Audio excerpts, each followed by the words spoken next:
Sa kanan tayo rito mga kaibigan, papagas lang ako. 64, 63. Mura lang dito. Kagaling ko ng Maynila kahapon. At continuation nito nung ginawa kong vlog nung nakaraan,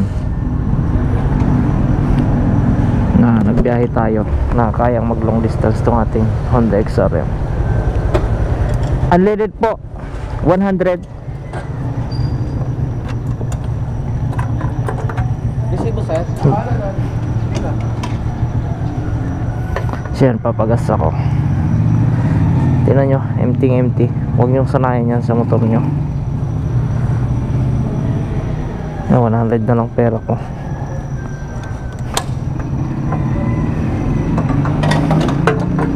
Thank you po. Di na po.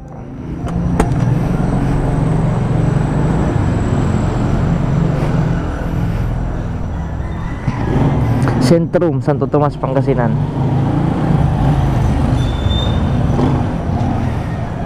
Picturean ko lang, pang thumbnail ko doon sa ating itong video nating ito.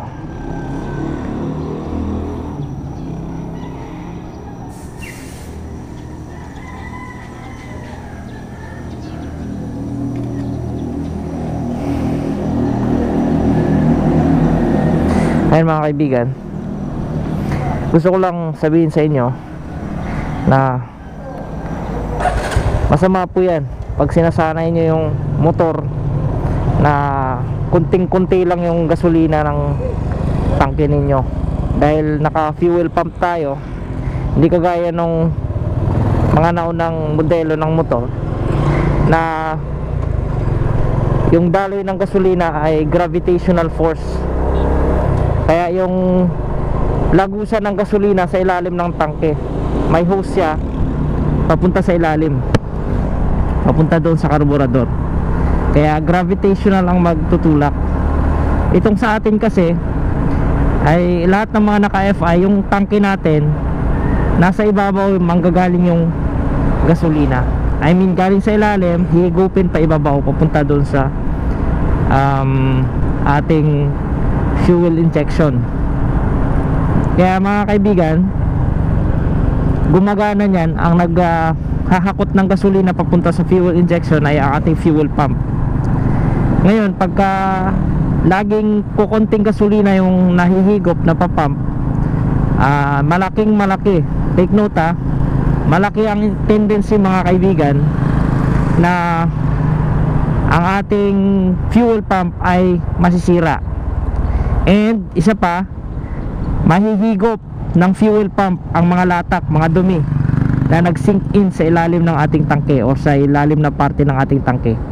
Kaya mahalaga mga kaibigan na aware tayo doon na wag nating sanayin na laging konti yung gasolina natin. Hanggat maaari, wag nating paubusan ng gasolina itong ating mga FI, kasi sisirain talaga niyan yung ating fuel injection. Makakahigop yan, lalo kung di pa kayo nagpalit ng fuel filter. Makakahigop yan mga kaibigan ng mga dumi-dumi, mga solid particles na maliliit, at yan ang magbabara doon sa inyong fuel injection. So doon nagkakaroon ng malaking porsyento na makakahigop siya ng dumi. Yun yung dahilan, yun yung pinaka dahilan mga kaibigan. Kaya wag nating sanayin na konti lagi yung gasolina natin. So hanggat maaari, wag nating paabutin si red.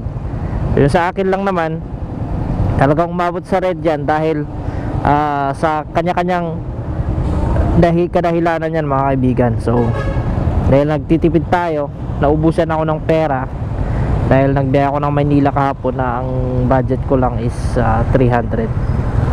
So kinaya ng balikan. Mukhang hindi yata gumagana tong itong traffic light. Okay, so yun mga kaibigan, yun yung dahilan kung bakit wag nating sarayin na nauubusan or kumukunti yung gasolina natin.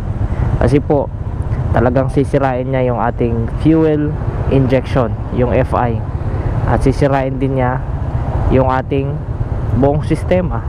Bakit? Kasi pag nadali ang inyong fuel injection ay magkakaproblema po kayo mga kaibigan. So yun lang naman, no, yun yung dahilan. So I hope na nakapagbigay sa inyo ng kaunting kalaman na wag ninyong sanayin. At hindi rin totoo yun mga kaibigan, na kapag ka naubusan ka ng gasolina ay tatakaw ang iyong motor. So hindi ho yun totoo, ano, pero mayroong masamang epekto yun kapag ka naubusan ka ng gasolina. So indirectly pwedeng tatakaw yung motor mo. Bakit? Kasi pagka nakalusot yung dumi sa fuel injection, babara yan. Ang tendency, magpapa-FI cleaning ka, lilinisan mo yung FI. Bakit?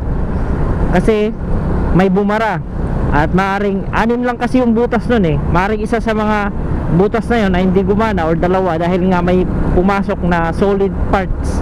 Napakaliit pero solid. Ang liit kasi talaga ng butas ng fuel injection. Doon sa pinakita kong throttle body cleaning dito sa ating YouTube channel, hanapin nyo na lang sa channel natin mga kaibigan, naipakita ko doon minsan yung itsura ng fuel injection na napakaliit at napakaliliit talaga ng butas. Hindi kayang tingnan ng mahirap makita ng naked eye natin. So pwede nyong bisitahin yun, pwedeng tingnan, panoorin yung throttle body cleaning. So ang ginawa ko doon, throttle body cleaning. Hindi ko ginawa po yung sinasabi ng iba na FI cleaning, okay? Hindi po tayo gumagawa niyan, at hindi po yan recommended ng Honda na mag FI cleaning tayo. Yes, indirectly mga kaibigan, pwedeng tumakaw yung motor mo pagka pinapaubusan mo ng gasolina kung nakahigop yan ng dumi at sumalat or kumarang doon sa fuel injection. Kasi ang tendency niya, magpa-FI cleaning ka. Ngayon pag nagpa-FI cleaning ka at ang ginamit ay very strong na chemical, na carb cleaner, ay nako, yan po yung magpapalaki ng butas ng inyong FI, at yun yung magiging dahilan para tumakaw. Yes, indirectly. Pero directly, kapag ka naubusan ka, tatakaw agad. So siguro pag inulit-ulit mo na yung ginagawa at nagkaroon ka ng FI cleaning, yun na. So yun lang naman mga kaibigan, malinaw na malinaw. Wag nating sanayin na nauubusan ng gasolina or na kumukunti yung gasolina sa tangke natin at hindi natin pinapagasan. Okay, naggas lang ako ng 100, kumalahati na, oh. So ganun lang naman, oh, pagasan nyo lang lagi. Kasi hindi mai-stress ang fuel pump kapag ginagawa natin yon. Please like this video. This is Motozar, your Motomaster mga kaibigan. Salamat po sa panonood sa aking mga videos at pagsuporta sa aking channel. Please subscribe my YouTube channel kung hindi ka pa nakasubscribe kaibigan. Lalo kung ang hanap mong mga kalaman ay tungkol sa FI, sa ating Honda XRM 125 FI, so nandito ka po sa tamang channel. This is your Motomaster, at nagbibigay po lagi sa inyo ng mga tips about po sa ating motor. Maging sa mga sakyan, meron din tayong other channel, yung DIY Master. So search nyo na lang sa YouTube, makikita nyo po si DIY Master. Nagbibigay ng mga DIYs tungkol naman po sa 4K engine sa ating mga Toyota 4K engine sa ating mga owner. So maraming salamat muli. This is your Motomaster and Moto Travel, Motozar. Bye bye.